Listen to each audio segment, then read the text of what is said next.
Bismillahirrahmanirrahim. Now it is our third lecture on chronic kidney disease in the main topic of nephrology.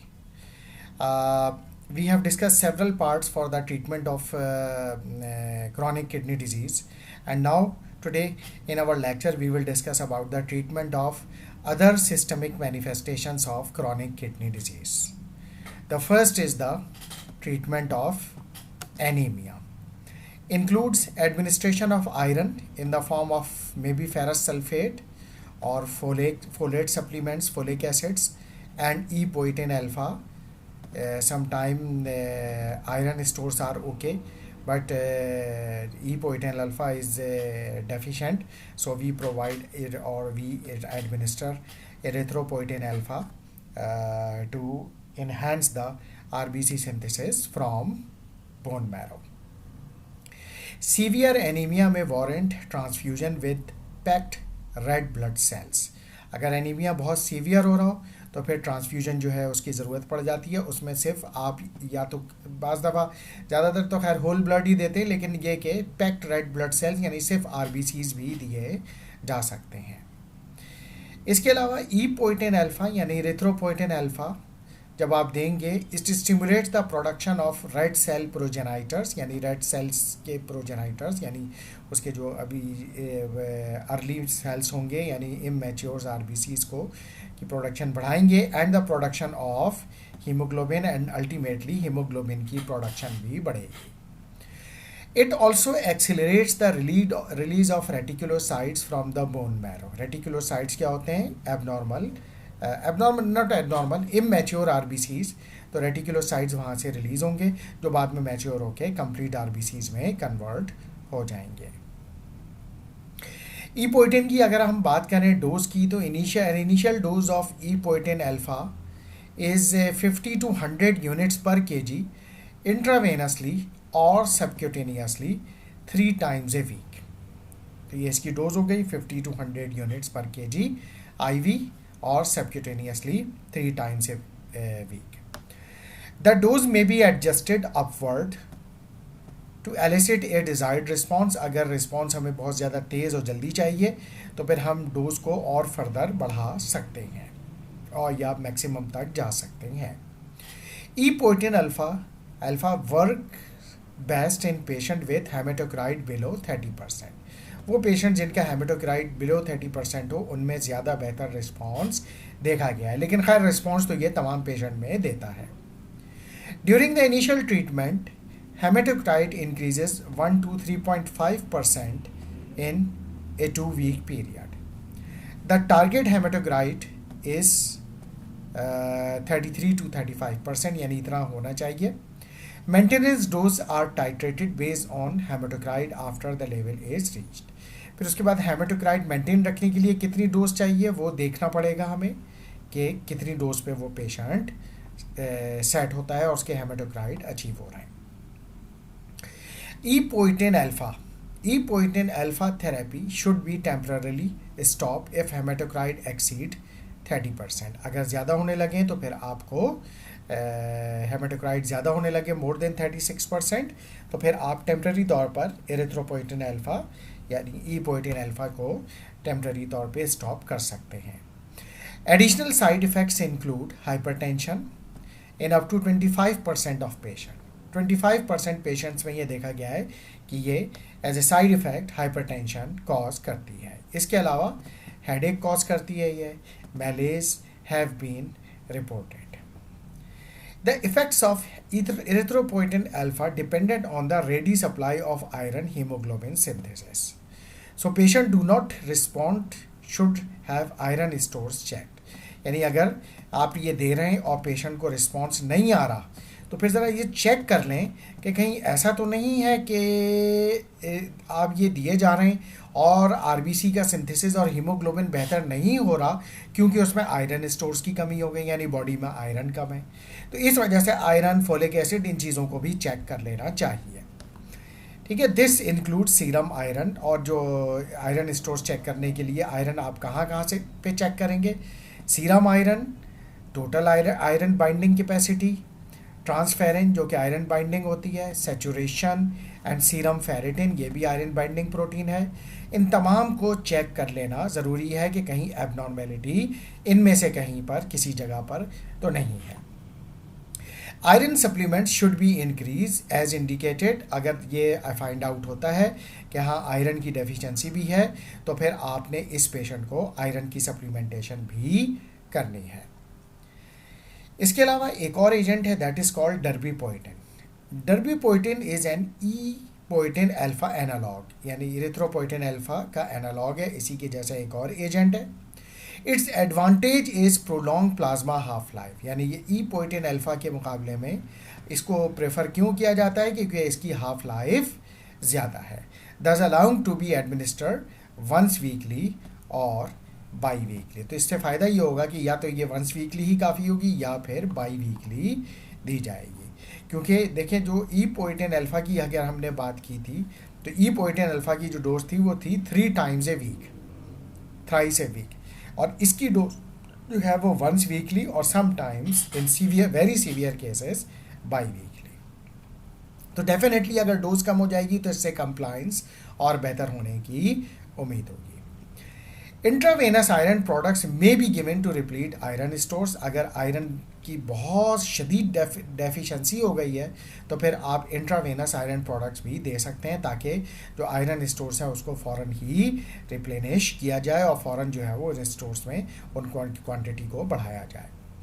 This route is preferred to oral supplementation due to low oral bioavailability and GI intolerance.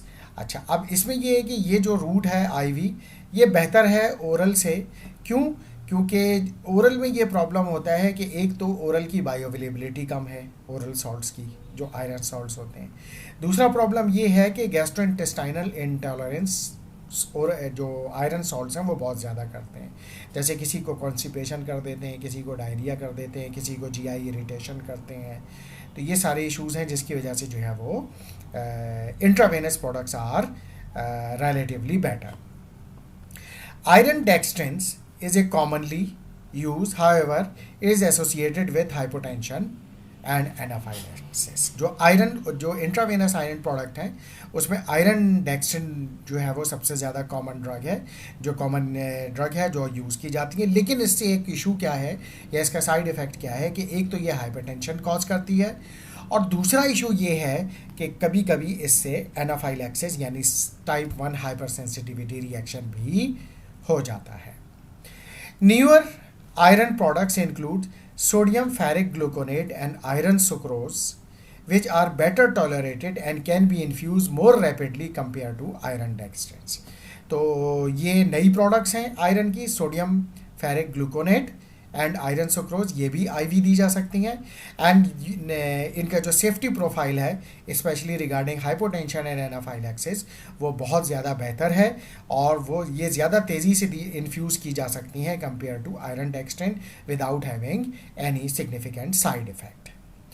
Patients with severe iron deficiency may receive up to total of 1 gram of iron preparation over several days. तो आप 1 ग्राम जो iron preparation है वो over several days दे सकते हैं। The rate of infusion depend on the preparation use, जो भी preparation use की जा रही है इसमें से, और तो उस पर डिपेंड करता है कि आप ये इसको कैसे देना चाह रहे हैं और कैसे दे रहे हैं। तो वो यूजुअली क्या होता है कि वो उसके प्रोडक्ट के लीफलेट में लिखा हुआ होता है कि ये जो प्रोडक्ट है इसका इन्फ्यूजन रेट कितना देना चाहिए और कितने पे ये सेफ होगा, यानी एडमिनिस्ट्रेशन जो होगी वो सेफ होगी और किसी किस्म की कोई इश्यूज़ डेवलप नहीं होंगे। अच्छा, इसके अलावा क्रॉनिक किडनी डिजीज़ में CKD में जो दूसरा इशू है वो है, एक और इशू जो है वो GI डिस्टर्बेंसेस। तो उसमें फिर क्या है, एंटीमेटिक्स जो कि वोमिटिंग और नोजिया को कंट्रोल करती हैं, तो ये दी जाएंगी कि antiemetics help control nausea and vomiting. इसके अलावा डॉक्यूसेट सोडियम और मिथाइल सेल्यूलोस ये दिए जा सकते हैं, may be use to prevent constipation, यानी जिन पेशेंट्स को कॉन्स्टिपेशन का प्रॉब्लम हो रहा है CKD में उनको डॉक्यूसेट सोडियम जो कि स्टूल सॉफ्टनर है और मिथाइल सेल्यूलोस ये दिए जा सकते हैं जो कि कॉन्स्टिपेशन को रिलीफ देंगे। इसके अलावा enemas may be given to remove blood from the GI tract. अगर ब्लीडिंग कुछ ब्लड आ गया है वहाँ पे, जीआई ब्लीडिंग भी थोड़ी बहुत है, तो उसको जो है वो रिमूव करने के लिए एनिमास भी दिए जा सकते हैं। Treatment of skin problems and antipruritic agents such as diphenhydramine may be use to elevate itching से। डाइफेनहाइड्रामीन जो कि एंटीहिस्टामीन है, ठीक है, उसको दिया जा सकता है, जो कि जिसका एंटी प्रोराइटिक इफेक्ट भी है। तो ये भी जो है वो स्किन प्रॉब्लम में, यानी स्पेशली जो प्रूराइटस हो रहा है उसको जो है वो कंट्रोल करने के लिए दिया जा सकता है। तो इससे इचिंग बहुत हद तक कंट्रोल में आ जाएगी। अच्छा, मैनेजमेंट ऑफ बॉडी केमिस्ट्री, जिसमें sodium, potassium, phosphate level, calcium level, ये सब जो है इनको भी मैनेज करना है। और इनको कैसे मैनेज करना है, क्या क्या रूट से आप क्या क्या दे सकते हैं, वो हम ऑलरेडी अभी पिछले सेक्शन में, पिछले लेक्चर में भी, और इसके अलावा एक्यूट रीनल फेलियर में भी काफ़ी डिटेल में डिस्कस कर चुके हैं। फिर हम आते हैं उन पेशेंट्स पे जो डायलिसिस के पेशेंट्स होते हैं। When CKD progresses to the end stage renal disease यानी ESRD and no longer response to conservative measures, and अब जो है वो फार्मास्यूटिकल मेजर्स, मेडिकल ट्रीटमेंट यानी ड्रग ट्रीटमेंट, अब वो रिस्पॉन्ड नहीं कर रहा। पेशेंट जो है वो एंड स्टेज पे जो है रीनल डिजीज़ के, यानी किडनीज जो है वो एंड स्टेज पे पहुंच गई हैं। तो अब आपके पास फिर डायलिसिस के अलावा और कोई ऑप्शन नहीं है। लॉन्ग टर्म डायलिसिस और renal transplantation is necessary to prolong the life. ऐसे पेशेंट्स की लाइफ को बढ़ाने के लिए आपके पास ऑप्शन क्या है, लॉन्ग टर्म डायलिसिस, या फिर अगर किडनी कहीं से मिल जाती है, कोई डोनर मिल जाता है, तो फिर किडनी की ट्रांसप्लांटेशन की जाए।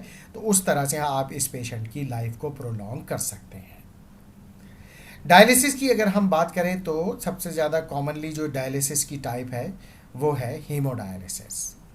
Haemodialysis is preferred dialysis method for patient with A reduced peritoneal membrane, यानी जिसकी पेरिटोनियल मेम्ब्रेन में एट्रोफी हो, रिड्यूस हो।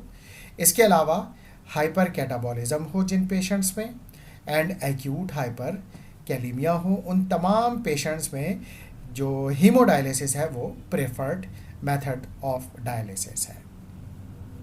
अच्छा, इसमें क्या होगा, this technique involves shunting of the patients blood through a dialysis membrane containing unit of diffusion, osmosis and ultrafiltration। इसमें क्या होगा कि ब्लड को जो है वो डायलिसिस मशीन से गुजारा जाएगा, यानी ब्लड जो होगा वो मेजर आर्टरी से बाहर आएगा या वेन से आएगा, फिर वो डायलिसिस मशीन में जाएगा, वहाँ पे डायलिसिस मेम्ब्रेन होगी जिसमें ब्लड का डिफ्यूजन, ऑस्मोसिस और अल्ट्राफिल्ट्रेशन होगी, और उसके बाद the blood is then return to the patient circulation, और फिर उसके बाद वो ब्लड जो होगा, जो फिल्टर्ड ब्लड हो गया है, उसको दोबारा पेशेंट में री एंटर कर दिया जाएगा, रिटर्न कर दिया जाएगा। और इस तरह से वो ब्लड के जो होगी, जो तमाम ऐसे जो कॉन्स्टिट्यूएंट्स जो के फ़िल्टर होने ज़रूरी थे, जो किडनी को फ़िल्टर करने चाहिए थे, अब डायलिसिस मेम्ब्रेन जो होगी वो, या डायलाइजिंग मेम्ब्रेन जो होगी वो उनको फ़िल्टर कर देगी मशीन में। Vascular access may be obtained by arteriovenous fistula और external shunt। जो वेस्कुलर एक्सेस है यानी ब्लड वेसल्स का एक्सेस है, जैसे मैंने अभी बताया कि आर्टरी या वेन से लिया जाता है, आमतौर पे आर्टरी से ब्लड लिया जाता है और वेन में एंटर किया जाता है, तो आर्टेरियोवेनस फिस्टुला एक जॉइंट बनाया जाता है, या फिर एक्सटर्नल शंट एक इस तरह का बनाया जाता है जिससे पास होता हुआ ब्लड जाएगा, यानी उससे एक पहले एक ट्यूब जो है आर्टरी में अटैच होगी, वहाँ से वो ब्लड डायलिसिस मशीन में जाएगा, डायलिसिस मशीन से फिर होता हुआ वापस वो फिर वेन के अंदर चला जाएगा। The procedure takes only 3 to 4 hour and most patient needs 3 treatments a week. जो प्रोसीजर है इसके लिए जो टाइम रिक्वायर होता है डायलिसिस के लिए 3 to 8 आवर होता है, और जो पेशेंट जो होते हैं एंड स्टेज रीनल डिजीज़ के यानी ESRD के, उनको तकरीबन 3 ट्रीटमेंट ए वीक चाहिए होते हैं। With proper training patient can perform haemodialysis at home, यानी अगर पेशेंट को ट्रेनिंग दे दी जाए तो फिर पेशेंट जो है वो खुद भी अपना डायलिसिस कर सकता है एट होम, अगर उसके पास डायलिसिस मशीन मौजूद है। The patient receives heparin during haemodialysis to prevent clotting. ये भी जो है ज़रूरी है कि कहीं ऐसा ना हो कि जो ट्यूब है या मशीन है उसमें जो है वो ब्लड क्लॉट हो जाए, तो इसलिए उसके साथ जो है वो हेपरिन को मिक्स कर दिया जाता है हीमोडायलिसिस में, ताकि कहीं पर कोई क्लॉट ना बन जाए और कोई ट्यूब जो है वो कहीं पर ब्लॉक ना हो जाए। अच्छा, वेरियस कॉम्प्लिकेशंस में अराइज, हाँ ये अलग बात है कि मुख्तलिफ़ किस्म की कॉम्प्लिकेशंस भी डेवलप होती हैं हीमोडायलिसिस से, इंक्लूडिंग क्लॉटिंग ऑफ द हीमोफिल्टर, यानी वो जो फिल्टर है वो क्लॉट, उसमें क्लॉट जम गया, हैमरेज हो गया, ब्लड लीक आउट हो गया, हेपेटाइटिस हो गया, यानी मशीन से जो है वो पिछले किसी पेशेंट का जब आपने डायलिसिस किया था तो उसको ब्लड में जो है वो हेपेटाइटिस का वायरस था और वो मशीन में कहीं जाके छुप गया, और वो फिर जाके जब दूसरे पेशेंट का ब्लड आपने फ़िल्टर किया तो उसके ब्लड में एंटर हो गया, और फिर वो वही ब्लड जब पेशेंट को रिटर्न किया गया तो वो वायरस जो था वो पेशेंट को ट्रांसफ़र हो गया, और अब इस तरह से पिछले पेशेंट से इस नए पेशेंट को हेपेटाइटिस वायरस ट्रांसफ़र हो गया और उसको उसने हेपेटाइटिस कॉज कर दिया। एनीमिया में हो सकता है, सेप्टिसेमिया अगर कोई इन्फेक्शन हो जाए, कार्डियोवैस्कुलर प्रॉब्लम्स हो सकते हैं मुख्तलिफ़ किस्म के, एयर एम्बोलिज्म हो सकता है, ये इशू डेवलप हो सकता है। इसके अलावा rapid shift in fluid and electrolyte balance हो सकता है, ये सब इस फिल्ट्रेशन के प्रोसेस की वजह से हो सकता है। इचिंग का प्रोसेस इशू हो सकता है, नोजिया, वोमिटिंग हो सकता है, हेडेक हो सकता है, सीजर्स डेवलप हो सकते हैं, और एल्युमिनियम ऑस्टियोडिस्ट्रॉफी यानी एल्युमिनियम की डेफिशिएंसी भी क्रिएट हो सकती है। ये तमाम इश्यूज़ ऐसे हैं जो कि डेवलप हो सकते हैं हीमोडायलिसिस से, या इसकी मुख्तलिफ कॉम्प्लिकेशंस हैं। इसके बाद जो नेक्स्ट और अनदर टाइप ऑफ डायलिसिस है that is called peritoneal dialysis.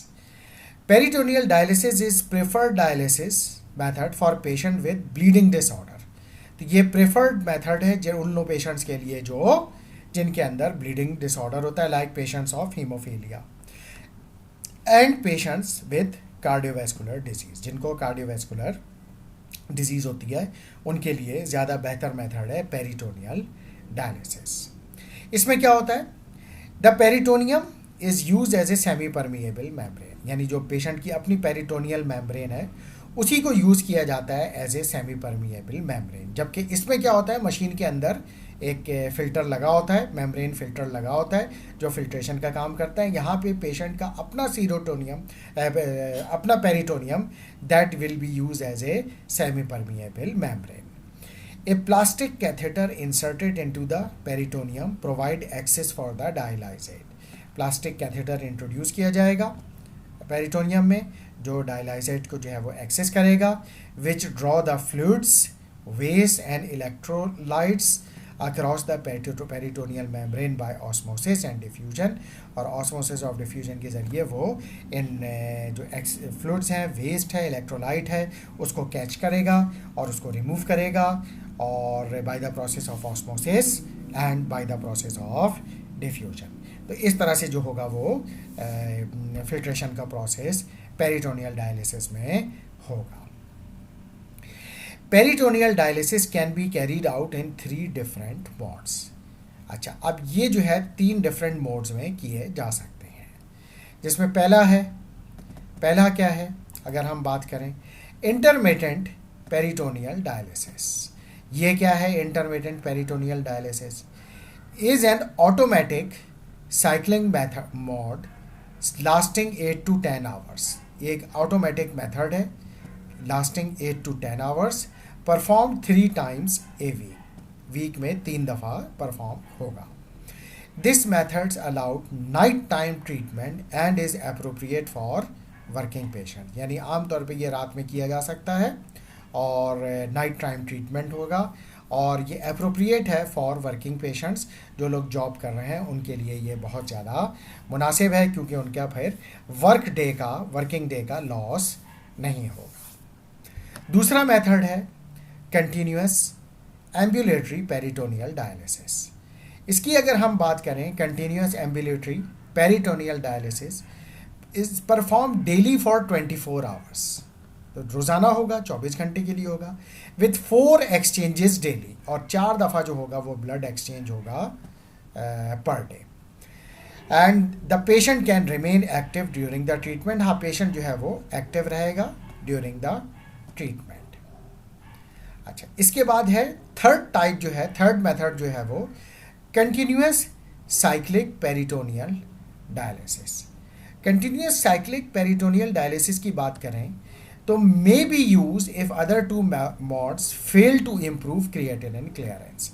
यानी जो इंटरमिटेंट पेरिटोनियल डायलिसिस आपने ट्राई किया, इसमें भी क्रिएटिनिन जो था वो नॉर्मल रेंज में नहीं आ रहा और क्रिएटिनिन क्लियरेंस बेहतर नहीं हो रही।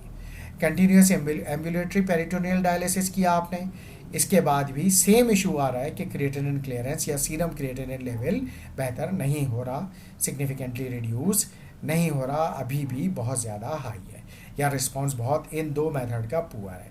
तो फिर उसमें कंटिन्यूस साइक्लिकल पेरिटोनियल डायलिसिस किया जाता है। इसमें क्या होगा, dialysis takes place at night, the last exchange is retained in the peritoneal cavity during the day and then drained out that evening. तो पेरिटोनियल कैविटी में जो होगा, जो भी ड्रेन्ड होगा वो रखा जाएगा, रिटेन रखा जाएगा और फिर नेक्स्ट डे जो इवनिंग जो होगी उसमें वो उसको ड्रेन करके बाहर कर लिया जाएगा। अच्छा जनाब, एडवांटेजेस क्या हैं इसके पेरिटोनियल डायलिसिस के? So advantages of peritoneal dialysis include a lack of serious complication. ठीक है, तो कोई सीरियस कॉम्प्लिकेशन का इशू नहीं है। Retention of normal fluid and electrolyte balance. आपने देखा होगा कि उसकी जो कॉम्प्लिकेशंस थी उसमें ये सारे इश्यूज थे कि वाटर रिटेंशन का भी इशू था, नॉर्मल यानी फ्लूइड लॉस ज़्यादा हो सकता है, इसके अलावा इलेक्ट्रोलाइट इम्बैलेंस जो है वो हो सकता है। इसके अलावा इस मेथड में सिंप्लिसिटी है और बहुत इंपॉर्टेंट पॉइंट के कॉस्ट भी कम है, रिड्यूस्ड कॉस्ट। अच्छा, पेशेंट इंडिपेंडेंस है इसमें, पेशेंट इंडिपेंडेंट हो सकता है, जैसे कि यहाँ पे बताया था कि भाई अपना काम पे जा सकता है वो, जैसे नाइट टाइम वाला specially intermittent peritoneal dialysis. And a reduce need और no need for heparin administration, और इसमें या तो हेपरिन की ज़रूरत नहीं होती या अगर होती भी है तो बहुत रेयर केस में कभी कभार किसी पेशेंट को होती है। अच्छा, अब अगर हम इसकी कॉम्प्लिकेशन की बात करें, ऐसा तो नहीं हो सकता कि बिल्कुल आइडियल मेथड है। अगर आइडियल मेथड होता तो फिर सिर्फ पेरिटोनियल डायलिसिस ही यूज़ किया जाता है इस पर्पस के लिए, एंड स्टेज रेनल डिजीज़ में ब्लड की फिल्ट्रेशन के लिए। लेकिन इसमें भी कुछ ना कुछ इश्यूज़ हैं, कॉम्प्लिकेशन है, जिसकी वजह से it is again not a ideal method. Complications of peritoneal dialysis include hyperglycaemia. तो अगेन वो पेशेंट्स जिनको डायबिटीज़ है उनके लिए ये मेथड अप्रोप्रिएट नहीं है। दूसरा इशू क्या है, इससे कॉन्स्टिपेशन का पेशेंट को प्रॉब्लम होता है। और तीसरा कि इसके अलावा ये कि इन्फ्लेमेशन और infection at the catheter side, catheter जहाँ लगाया गया है वहाँ पर इन्फ्लेमेशन हो गई या इन्फेक्शन हो गया और वो इन्फेक्शन फिर पेरिटोनियल मेम्ब्रेन में भी चला गया और पेरिटोनाइटस हो गया। और पेरिटोनाइटस जो है वो बहुत ही डेंजरस होता है, बहुत ही डिफ़िकल्ट होता है, इसलिए जो है वो ये एक बहुत बड़ा इशू है और बहुत बड़ी कॉम्प्लिकेशन है, क्योंकि अगर ऐसा हो गया तो पेरिटोनाइटस से पेशेंट की जान भी जा सकती है, it could be life threatening. So इसी वजह से वो आगे ये कह रहे हैं कि inflammation and infection, so also this method carries a high risk of peritonitis and peritonitis is very dangerous. अच्छा, इसके बाद अगर हम आए तो जो नेक्स्ट पॉसिबल ट्रीटमेंट है that is renal transplantation. Renal transplantation, this surgical procedure allows some patient with end stage renal disease to live normal and in many cases longer lifes. तो इन बहुत सारे केसेस में क्या होता है कि ये जो है अगर रीनल ट्रांसप्लांटेशन हो जाए उस पेशेंट की जो कि एंड स्टेज रीनल डिजीज़ में जा चुका था, तो अब उसको किडनी मिल गई है, एक हेल्दी किडनी मिल चुकी है, तो जिसकी वजह से वो एक नॉर्मल और लॉन्गर लाइफ जो है वो गुजार सकता है। लेकिन अब इसको ट्रांसफ़र करने से पहले आपको क्या करना पड़ेगा, हिस्टोकॉम्पैटिबिलिटी मैच। ये क्या है, histocompatibility must be tested to minimise the risk of transplant rejection and failure. क्योंकि अगर आपने हिस्टोकॉम्पैटिबिलिटी चेक नहीं की डोनर की रेसिपिएंट से, तो ऐसा हो सकता है कि आप डोनर ने किडनी तो दे दी लेकिन जो रेसिपिएंट है उसने जो है वो जब किडनी वो ले ली तो बॉडी ने उस ट्रांसप्लांट को रिजेक्ट कर दिया, इम्यून रिएक्शन उसके अगेंस्ट डेवलप कर दिया और फिर वो फेलियर हो गया और पेशेंट जो था वो फिर उसको कोई फ़ायदा नहीं हुआ और वो किडनी ज़ाया भी हो गई। Human leukocyte antigen HLA type mixed lymphocyte reactivity and blood group types are determined to assess the histocompatibility। अब हिस्टोकम्पेटिबिलिटी चेक करनी है कि जो है वो डोनर का रेसिपिएंट से मिल रहा है। एक तो आपने HLA चेक करना होगा, यानी ह्यूमन ल्यूकोसाइट एंटीजन मैच कर रहा है या नहीं कर रहा है।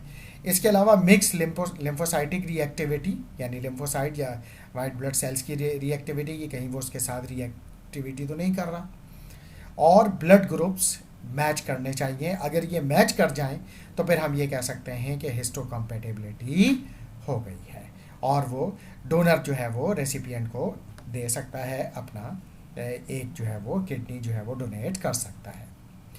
Renal transplant material may be obtained from a living donor or cadaver। जो किडनी मिल सकती है, यानी जो डोनर मिल सकता है ट्रांसप्लांट के लिए, एक तो लिविंग डोनर हो सकता है। आमतौर पे लिविंग डोनर कौन होते हैं? जो अपने फर्स्ट डिग्री रिलेटिव होते हैं या करीबी रिलेटिव होते हैं, जैसे बेटे ने बाप को दिया, बाप ने बेटे को दिया, या भाई बहन एक दूसरे को दे दें, भाई भाई बहन बहन एक दूसरे को दे दें, मदर दे दें, तो ये हो सकते हैं। इसके अलावा कैडेवर भी हो सकता है।